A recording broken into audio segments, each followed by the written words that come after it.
Hello everyone, hello future civil servants.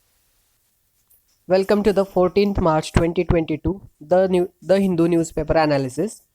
आज के हमारे एग्ज़ाम के पर्सपेक्टिव से एग्ज़ाम के लिए क्या इंपॉर्टेंट न्यूज़ है देखते हैं one by one. The first is PM briefed on missile issue reviews defence situation. अभी कल क्या हुआ था कि मतलब परसों सैटरडे को ये हुआ था कि इंडिया की तरफ से एक मिसाइल गलती से लॉन्च होके वो जा गिरी पाकिस्तान में। हालांकि वहाँ पर कोई लॉस ऑफ लाइफ नहीं हुआ, लेकिन एक सिचुएशन बहुत ही इम्पॉर्टेंट है और ये कुछ नॉर्मल सिचुएशन नहीं है, बहुत इंपॉर्टेंट इशू बन जाता है। तो यहाँ पर प्राइम मिनिस्टर मोदी जी ने उन्होंने क्या एक कैबिनेट कमेटी की मीटिंग ली और डिफेंस की सिचुएशन सिक्योरिटी प्रिपेयर्डनेस के बारे में बातचीत की। मीटिंग में उन्होंने वॉर इन यूक्रेन के बारे में भी थोड़ी चर्चा की और ये जो कुछ भी मिसाइल का इशू हुआ उसके बारे में भी थोड़ा एक्सीडेंटल लॉन्च जो कुछ भी मिसाइल का हुआ तो उसके बारे में भी थोड़ा ब्रीफली बता दिया। इसके बारे में अब ये मिसाइल थी बैलिस्टिक मिसाइल थी। तो अब आपको पता होगा कि बैलिस्टिक मिसाइल और क्रूज मिसाइल में क्या डिफरेंस होता है।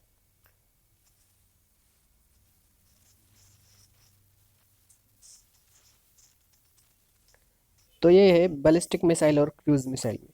बैलिस्टिक मिसाइल में क्या होता है कि एक बार मिसाइल लॉन्च कर दी गई तो कर दी गई, उसका कोई एक सा फिक्स टारगेट नहीं होता। एक मतलब एक टारगेट वो देता है लेकिन वो टारगेट पर सही एक्यूरेसी इतनी नहीं होती। लेकिन क्रूज मिसाइल में क्या होता है कि एक गाइडेड मिसाइल होती है, इसमें एक सॉफ्टवेयर वगैरह ये सब होती है। एक अगर एक बार या फिर जो किसी को हिट करना है उसका टारगेट लॉक कर दिया तो वो मिसाइल फिर कैसे भी घूम जाती है, जैसे भी वो टारगेट हिलेगा। ऐसे ये क्रूज मिसाइल तब यूज़ किए जाते हैं जब किसी फाइटर जेट को गिराना हो, क्योंकि वो मूविंग ऑब्जेक्ट है। मूविंग ऑब्जेक्ट को गिराने के लिए क्रूज मिसाइल होती है और इसकी फुल जर्नी जो होती है वो पावर्ड होती है। और बैलिस्टिक मिसाइल में क्या होता है कि इसकी जर्नी जो है सिर्फ उसे ऊपर उठाने के लिए तब तक ही पावर होती है। और ये रॉकेट पावर्ड बूस्टर होता है बैलिस्टिक मिसाइल। तो फिर ये क्रूज मिसाइल होता है वो टरबाइन पावर्ड एयरप्लेन में वो इसका पावर देता है। तो बैलिस्टिक मिसाइल होती है ग्रेविटी के ऊपर रिलाई करती है, अर्थ की ग्रेविटी उसका टारगेट ये सब। और क्रूज मिसाइल ये तो गाइडेड है, वो कैसे भी अपना मोड चेंज कर सकते हैं, पाथ कर सकते हैं चेंज, इसके लिए वो ग्रेविटी पे रिलाई नहीं होती। और बैलिस्टिक मिसाइल न्यूक्लियर अटैक में भी यूज़ की जाती है, लेकिन क्रूज मिसाइल नॉर्मली एक ऑन बोर्ड गाइडेंस के लिए यूज़ की जाती है, ऐसे मूवेबल टारगेट्स को हिट करने के लिए सही एक्यूरेसी के साथ। तो इसका न्यूक्लियर में उतना ज़्यादा काम नहीं है।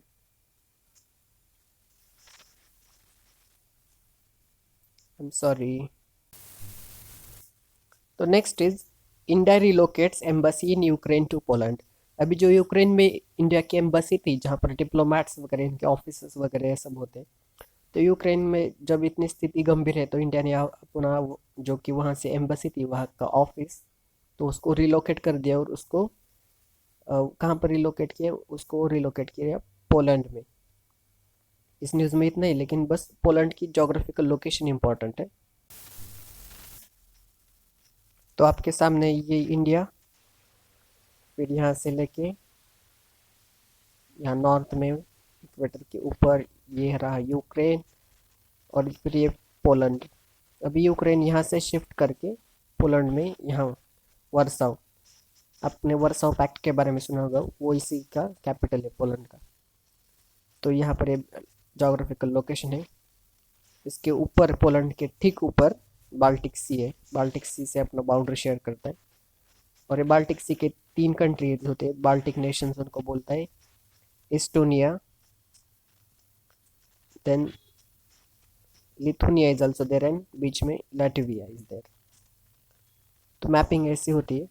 उसके ठीक यहाँ पर रशिया का कैपिटल है मॉस्को। और एक न्यूज़ इम्पॉर्टेंट है जो कि अभी इस पर ऊपर थंबनेल भी बना है।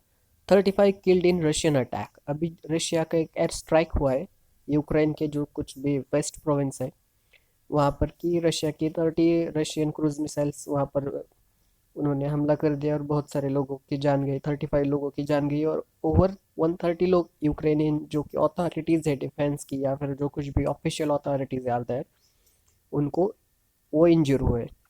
इसके बारे में पेज 11 में थोड़ा ठीक से पढ़ते, आगे बढ़ते, थोड़ा पढ़ते हैं आगे बढ़ते हैं मृणाल सर का डायलॉग। देन पेज 2 पे नॉट इम्पोर्टेंट स्टेट्स का न्यूज़, सब इलेक्शंस वगैरह ये माहौल है, not important for our examination, ये सब तो चलता ही रहता है, 5 साल के लोग होते हैं सर, हमें ब्यूरोक्रेट बनना है, हम परमानेंट होंगे।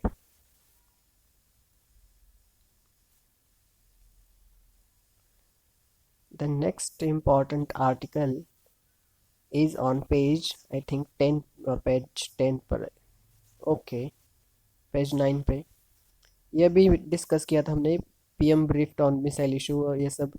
इस मीटिंग में एक किसने मीटिंग मतलब अटेंड की थी, तो अभी आपको बता दूं कि कैबिनेट कमेटी की जो ये मीटिंग हुई, कैबिनेट कमेटी की और भी सारी मतलब टाइप्स होते हैं। कैबिनेट की कितनी मीटिंग्स होती है, कौन सी टाइप्स होते हैं उसमें, कौन से मेंबर्स होते हैं, कौन चार पर्सन होता है, अलग अलग मीटिंग्स होती है। तो ये जो कैबिनेट कमेटी ऑन सिक्योरिटी के लिए जो मीटिंग हुई थी उसको अटेंड किया था national security adviser Ajit Doval sir, जो कि रिटायर्ड आईपीएस ऑफिसर है। Then external affairs minister S Jaishankar sahab, then defence minister Rajnath Singh, finance minister miss Nirmala Sitharaman, and foreign secretary जो इंडिया के हर्षवर्धन श्रृंगला साहब, उन्होंने भी ये मीटिंग अटेंड की थी। होम मिनिस्टर अमित शाह उसने मीटिंग अटेंड नहीं की थी क्योंकि वो गुजरात में थे। पढ़ते ही एक्चुअली कितनी टाइप की मतलब वो मीटिंग्स होती है थोड़ा डीप में। तो एक कैबिनेट कमेटी की एक्टिव कैबिनेट कमेटीज कौन सी है, अभी तो 6 active cabinet committee. First is cabinet committee on political affairs. ये जो पॉलिटिकल अफेयर्स की जो कैबिनेट कमेटी, ये सब पॉलिसी मैटर्स, ये सब पॉलिटिकल इश्यूज, इस पर फॉरेन अफेयर्स के बारे में डिस्कस करते हैं। इसके चेयरपर्सन होते हैं prime minister. Then cabinet committee on economic affairs. आपने एक यूपीएससी प्रीलिम का अगर एनालिसिस किया है पिछले साल के कुछ क्वेश्चंस का, तो आपको पता होगा कि उन्होंने पूछा था कि जो शुगर केन का एमएसपी और रेम्यूनरेटिव प्राइसेस जो डिसाइड करता है तो वो कौन करता है, तो उसका आंसर था cabinet committee on economic affairs. Then appointment committee होती है कैबिनेट की। ये जो हायर लेवल के अपॉइंटमेंट जो होते हैं सेंट्रल सेक्रेटेरिएट या फिर पब्लिक एंटरप्राइजेस, बैंक्स और फाइनेंशियल इंस्टीट्यूशंस, तो इनको जो भी अपॉइंट करता है तो ये सब अपॉइंटमेंट कमेटी करती है। देन चौथे नंबर पे cabinet committee on security. Defence के रिलेटेड एक्सपेंडिचर जो भी हो या फिर नेशनल सिक्योरिटी के बारे में जो कुछ भी मैटर्स होते हैं तो उनको डील करती है cabinet committee on security. Then cabinet committee on parliamentary affairs भी एक इंपॉर्टेंट कमेटी होती है, जो कि डे टू डे गवर्नमेंट का जो बिजनेस होता है पार्लियामेंट में उसको कैसे प्रोग्रेस में लाया जाए ये सब डिसाइड करते हैं, डिस्कस करते हैं, इस पर इम्प्रूवमेंट या फिर अपने विचार व्यक्त करती है। ये कमेटी होती है cabinet committee on parliamentary affairs. और लास्ट में कैबिनेट कमेटी ऑन अकोमोडेशन। ये इसको चेयर किया जाता है यूनियन होम मिनिस्टर के द्वारा।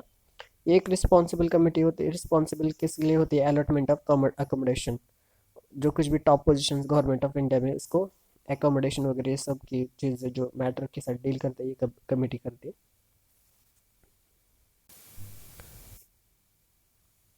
तो अभी हमने सब पूरी कमिटीज देखी कैसी थी। अभी प्राइम मिनिस्टर ने ऑपरेशन गंगा के बारे में भी थोड़ा मीटिंग में डिस्कस किया होगा। अभी एक इम्पॉर्टेंट न्यूज़ है। अभी क्या होता है, हमने रशिया से बहुत सारे AK 203 राइफल्स, इनका मतलब डील साइन की गई थी कि यूपी में अमेठी जो जगह है वहाँ पर जॉइंट वेंचर से ये प्रोडक्शन होगा। First line of defence India की जो उनको ये हथियार दिए जाएंगे। तो ये डील कहीं ना कहीं इसको डिले हुआ है बहुत सारे मंथ, और अभी और लगेंगे इसको डील को पूरी तरह फुलफिल होने में। क्यों हो गया ये सब, क्योंकि रशिया यूक्रेन का जो क्राइसिस चल रहा है तो इसके बीच में, और इसका मैन्युफैक्चरर रशिया से कौन है, original equipment manufacturer in Russia, ये नाम है। और ये डील कितनी है, 6.1 लाख करोड़ की, ये AK 203 की असॉल्ट राइफल्स की डील रशिया ने पिछले जुलाई में इसको साइन किया था। वो डिले हो जाएगा, अब इम्प्लीमेंटेशन डिले हो जाएगा। तो ये AK 203 rifles will replace the INSAS rifles, जो कि कुछ 30 या 40 साल पहले इंडक्ट की गई थी इंडियन आर्मी में, उसको रिप्लेस करेगा। इस दो मिसाइल का नाम याद रखना, AK 2003 और या फिर इंसाइस, इंसास। पूछ सकते हैं व्हाट इज इंसास, बस उसका आंसर होगा इट इज़ अ राइफल।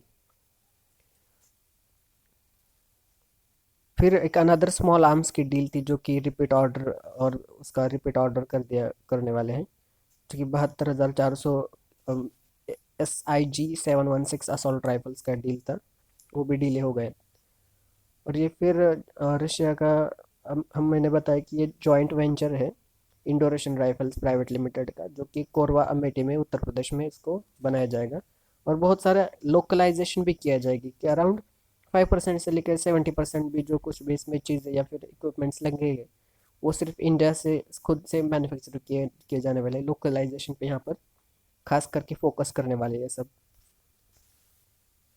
देखिए इतना बड़ा आर्टिकल, अगर आप नए हैं यूपीएससी की तैयारी शुरू कर रहे हैं, अगर आप पढ़ते बैठेंगे तो आई थिंक 1% भी समझ नहीं आएगा। लेकिन बस 2 से 3 मिनट में ये सब पूरा आर्टिकल समझ लिया, और बस समझना ही है। आगे यूपीएससी में अगर सवाल आए तो ये समझ ही आपको आपके एमसीक्यूज टैकल करा देगी। या फिर कोई आप रीडिंग करते बैठ रहा है तो टाइम वेस्ट होगा, दिमाग खराब होगा और आउटपुट कुछ भी नहीं। इससे बेहतर है इसको अच्छे से सुनो।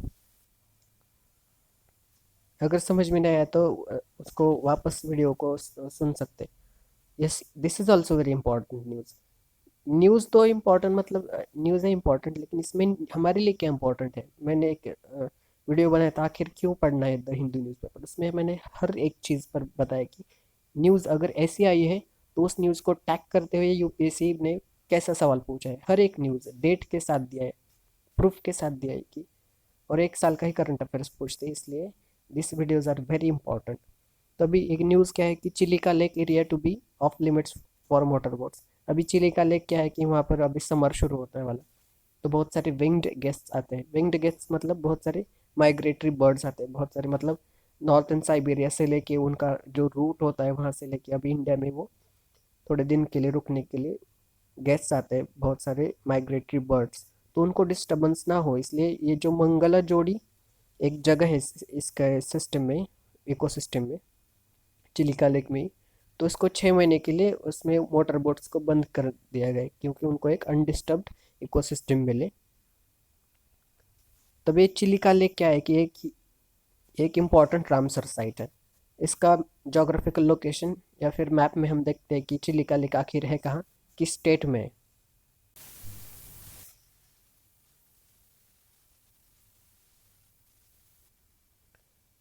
ये है lake, Chilika lake. It is in Odisha. Then उसके नीचे ही कोलेरू लेक है, देन उसके नीचे देन तमिलनाडु, ये सब थोड़ा आंध्रा एरिया के साइड वहाँ पर साउथ इंडिया में पुलिकत लेक इज देयर। ये सब इम्पोर्टेंट, बहुत इम्पोर्टेंट रामसर वेटलैंड साइट है। रामसर वेटलैंड साइट अगर आपको पता नहीं है तो आने वाले कुछ लेक्चर्स में आपको बता दूंगा। सब एक साथ ही नॉलेज नहीं गेन करने, धीरे धीरे स्टेप बाय स्टेप हमको गेन करना है। यूपीएससी में तैयारी में ऐसा ही होता है, तब बूंद बूंद से सागर बनता है ना, वो वही बात है। Then Sambhar lake is there in Rajasthan, Wular lake fresh water lake Jammu and Kashmir का है, झेलम रिवर के ऊपर। ये सब ऐसे मैपिंग की जाती है। देन उसके Chilika lake, Kolleru lake, Pulicat lake Bay of Bengal के साइड है। अरेबियन ओशन के ऊपर इतने ज़्यादा लेक नहीं है, क्योंकि वेस्टर्न घाट्स हैं वहाँ पर, इतने रामसर साइट्स नहीं पाई जाती।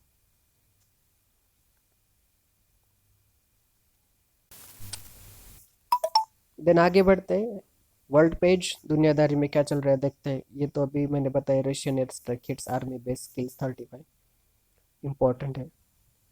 ये इम्पोर्टेंट न्यूज़ है। ईरान ने क्या किया कि अब एक इराक के ऊपर जो यूएस का कॉन्सुलेट था वहाँ पर एक मिसाइल का हिट हुआ है। मिसाइल उन्होंने डाली और वहाँ पर बहुत सारा डिस्ट्रक्शन हुआ है इराक में।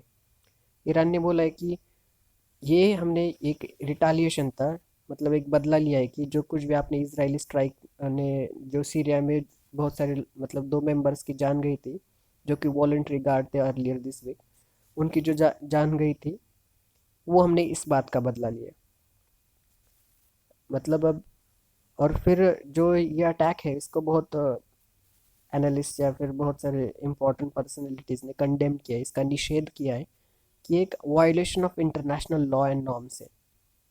इराक के गवर्नमेंट ने बोला है, क्योंकि ये अटैक इराक में हुआ है यूएस के कॉन्सुलेट पे। इराक और अमेरिका के रिलेशन रिलेशन अच्छे हैं, लेकिन इराक और ईरान के रिलेशन अच्छे नहीं है। फिर यूएस ने भी इसको अटैक को बहुत अच्छे से स्ट्रांगली कंडेम किया है कि ये कुछ सही नहीं हुआ।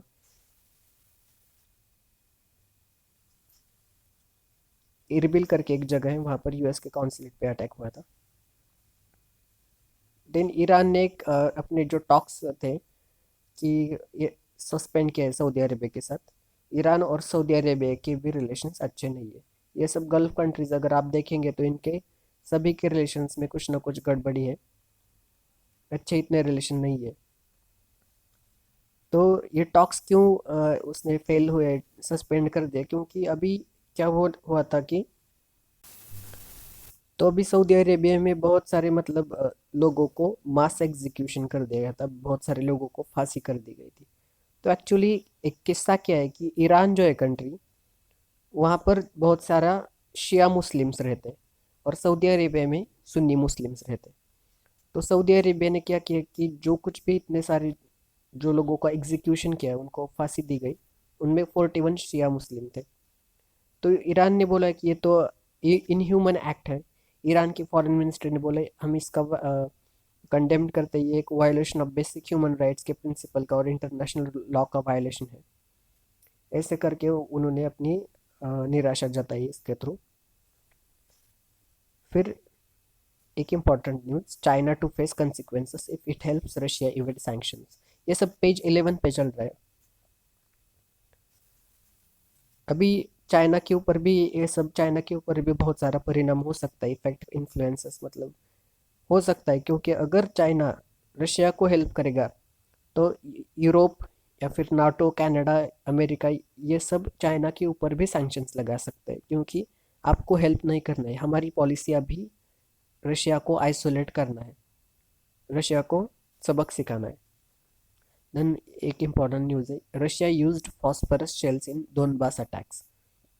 ये दोनबास क्या है, बहुत न्यूज़ में आता है। तो दोनबास एक ये है कि यूक्रेन में एक रीजन है और वहाँ पर कब्जा चाहता है रशिया। ये इसका जोग्राफिकल लोकेशन में दिखाता हूँ। तो ये है इंडिया और यहाँ पर आके जाके ऊपर रशिया आपको दिखाई देगा और यहाँ पर यूक्रेन, ये रहा यूक्रेन। तो अभी बात क्या है कि अभी बताता हूँ आपको।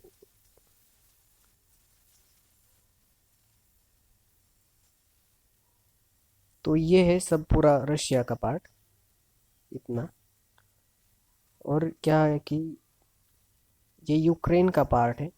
तो यहाँ पर जो एरिया है वेस्टर्न साइड में, ये तो ये है दोनबास रीजन, और इसी को लेके कन्फ्लिक्ट चलता रहता है। तो रशिया ने यूक्रेन पे अटैक किया इस दोनबास रीजन पे कब्जा पाने के लिए। और ये बाल्टिक सॉरी ब्लैक सी को लेके भी, ये क्रीमिया, ये सब इंपॉर्टेंट रीजन बन जाता है। रशिया ने इस रीजन पे अपना हक जताने की बात की है। The next important article is, अभी इससे मैं बताता हूँ यूपीएससी कैसे एमसीक्यू फ्रेम करता है। तो अडानी ग्रुप जो है इंडिया का, तो उन्होंने एक डील साइन की है कि श्रीलंका में पावर प्रोजेक्ट्स बनाए जाए और उसकी कैपेसिटी होगी 500 मेगावाट। उसका कॉस्ट क्या होगा, $500 बिलियन का उसका कॉस्ट होगा। और एक रिन्यूएबल एनर्जी प्रोजेक्ट होगा जो कि अच्छे से जनरेट कर इलेक्ट्रिसिटी जनरेशन करना इसका एम होगा। तो भी आपको यूपीएससी में पूछ सकते हैं प्रीलिम में कि इंटरनेशनल अफेयर्स के कॉन्टेक्स्ट में पूछ सकते हैं कि क्या कोई इंडियन कंपनी जो है वो किसी और कंट्री के साथ डील फाइनल कर सकती है विदाउट इंडिया की परमिशन लिए बिना। तो इसका जवाब है नहीं। इंडिया की परमिशन लेना बहुत ज़रूरी है, क्योंकि फॉरेन अफेयर्स के बारे में बात की जाती है। लेकिन कर सकती है, लेकिन परमिशन की ज़रूरत होती है, बस इतना ही है। और ये श्रीलंका में अपना वो सब एनर्जी का पावर प्रोजेक्ट वगैरह ये सब बनाएगा, क्योंकि श्रीलंका की और श्रीलंका के फाइनेंस मिनिस्टर की भी अभी विजिट होने वाली है न्यू दिल्ली में। वो कुछ इंडिया को मतलब थोड़ा फाइनेंशियल असिस्टेंस की मांग कर रहे हैं, क्योंकि अभी श्रीलंका की जो हालत है बहुत पतली हुई है बहुत हालत बुरी है उनकी, सिचुएशन इकॉनमी पूरी गिर रही है। तो ये सब पीक डिमांड पे उनकी मांग होने वाली है। Then important article, ahead of Ramzan North Africa faces food crisis as price rise. North Africa में भी बहुत मतलब इस्लाम के लोग बहुत सारा रहते हैं, मुस्लिम लोग बहुत ज़्यादा रहते हैं। इम्पोर्टेंट फेस्टिवल रमज़ान आने वाला है, तो वो जहाँ पर अपना बहुत सारा फूड का सप्लाई वगैरह ये सब इंपोर्ट करते हैं, वो करते हैं रशिया, यूक्रेन, ये सब यूरोप की कंट्रीज़ के, ज़्यादातर रशिया ये सब रीजन से। तो इनमें जो क्राइसिस चल रहा है, तो बहुत सारा फूड क्राइसिस पैदा हो रहा है। और बस ये इतना ही न्यूज़ में था। तो आई थिंक आज के न्यूज़ में इतना ही था। मनी वाइज आज बिजनेस का पेज नहीं आता। सो और फिर स्पोर्ट्स तो बिल्कुल इम्पोर्टेंट नहीं होते। तो आज के द हिंदू न्यूज़पेपर में इतना ही, बस 20 मिनट में पूरा न्यूज़पेपर अच्छे से कंसेप्ट के साथ क्लियर होगा हुआ। जोग्राफिकल लोकेशंस हमने देखे, और फिर कुछ इंपॉर्टेंट इंफॉर्मेशन भी जैसे देखी हमने, जैसे चिलिका लेक देखा, देन कमिटीज़ के बारे में पढ़ा, फिर क्रूज बैलिस्टिक मिसाइल्स, ये सब एक्स्ट्रा नॉलेज जो होता है, जो लिंक नॉलेज होता है, ये लिंकिंग नॉलेज जो होता है, उस पर ही यूपीएससी सवाल पूछता है। न्यूज़ को डायरेक्ट सवाल नहीं पूछे जाते, वो सिर्फ देखते हैं कि क्या आप और भी क्यूरियस है, न्यूज़ को पकड़ के उसका बैकग्राउंड क्या आप चेक कर रहे हैं। ये सब एक आईएएस ऑफिसर्स में क्वालिटी होती है। आईएएस मतलब आईएएस आईपीएस जो कुछ भी आप बनना चाहते हैं, सब सभी सुपर क्लास वन पोस्ट है। तो wish you very good day. If you are not subscribe this channel, please subscribe to get regular updates. Regular बने रहना बहुत इंपॉर्टेंट है। So wish you very good day, make your day productive. Thank you so much.